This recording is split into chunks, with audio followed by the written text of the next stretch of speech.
세계 증시는 빠르게, 우리 증시는 폭넓게 가장 먼저 만나는 3분 증시입니다. 연합인포맥스 이민재 기자와 함께합니다. 안녕하십니까? 네, 안녕하십니까? 네, 먼저 간밤에 있었던 미국 증시 상황부터 정리해 주시죠.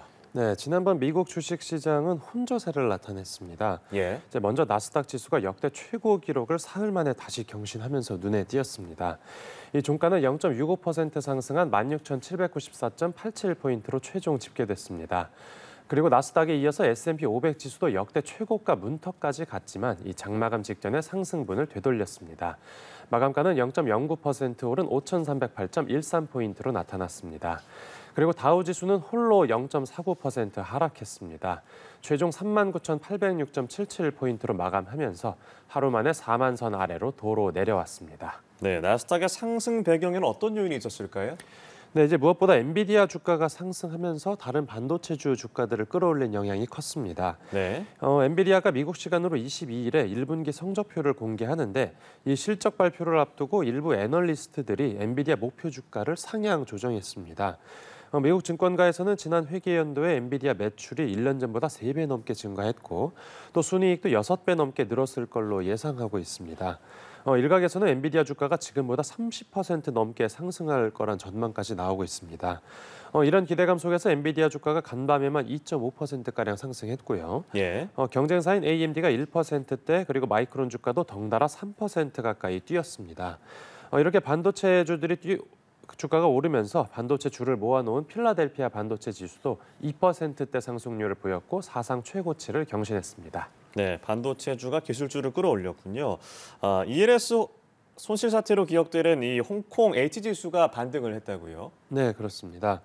국내에서 파생 상품 손실 문제가 좀 커졌었던 이 H지수가 현재 네. 지금 7,000선에 육박했습니다. 예. 어제 기준으로 0.44% 올라서 6,964.99포인트로 마감했는데요.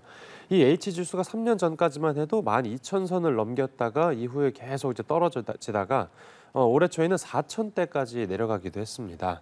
이렇게 H지수가 급락하면서 국내에서는 H지수에 연동되는 주가 연계증권, 그러니까 ELS 투자자들이 대거 손실을 볼 거라고 예상됐었고요.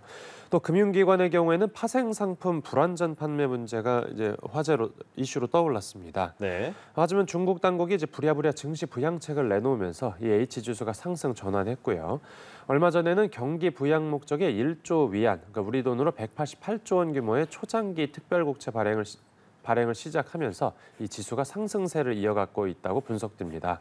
덕분에 국내 ELS 투자자들 손실 폭도 일부 줄어들 거라고 예상됩니다. 네, 연 저점 대비 40%가 올랐다는 기사도 눈에 띄네요. 국내 증시도 살펴보죠. 어제 코스피 시장 상황 어땠습니까? 네, 어제 코스피 시장은 강보합세에 그쳤습니다. 이 지수는 0.64% 상승한 2,742.14포인트로 최종 집계됐습니다. 이 외국인과 기관이 팔았지만 개인이 팔았지만 기관이 4천억 원 가까이 순매수하면서 지수를 떠받쳤습니다. 네. 업종별로 보면 반도체주가 상승했습니다. 삼성전자가 2% 가까이 오르면서 7거래일 만에 강세로 전환했고요. SK하이닉스도 0.11% 소폭 올랐습니다. 또 식품주 강세도 두드러졌는데 올해 1분기 실적이 잘 나온 영향입니다. 특히 삼양식품이 12%대 올라서 역대 최고가를 찍었습니다. 앞서 삼양식품은 실적 발표 직후인 지난 17일에 29.99% 오르면서 상한가를 기록한 바 있습니다. 그리고 에브라힘 라이시 이란 대통령이 헬기 추락 사고로 사망하면서 이 중동 정세 혼란이 가중될 수 있다는 우려가 커졌고 네. 이 영향을 받아서 정유주들이 오름세를 보였습니다. 네, 어제 코스닥 시장의 하한가 충격을 말씀하셨는데 오늘도 그게 이어졌군요. 네, 맞습니다. 이 신약 허가가 불발되면서 시작된 HLB 충격이 이틀째 계속된 건데요. 네. 어제만 HLB 주가가 29.96% 하락하면서 다시 또 하한가를 기록했고 이틀 동안에만 HLB 시가총액이 6조 원 정도 날아갔습니다. 이 여파로 HLB 그룹주 전반이 약세를 보였는데 이 HLB 제약이 27%대 급락했고 또 HLB 생명과학이 13%대 떨어졌습니다. 이런 HLB의 하한가 충격 속에서 코스닥 지수도 0.93% 하락해서 약세로 장을 마쳤습니다. 이 증권가에서는 이번 HLB 사태의 여파가 국내 바이오 업종 전반으로 퍼질지 주시하고 있습니다. 네, 끝으로 오늘 코스피 전망도 짚어주시죠.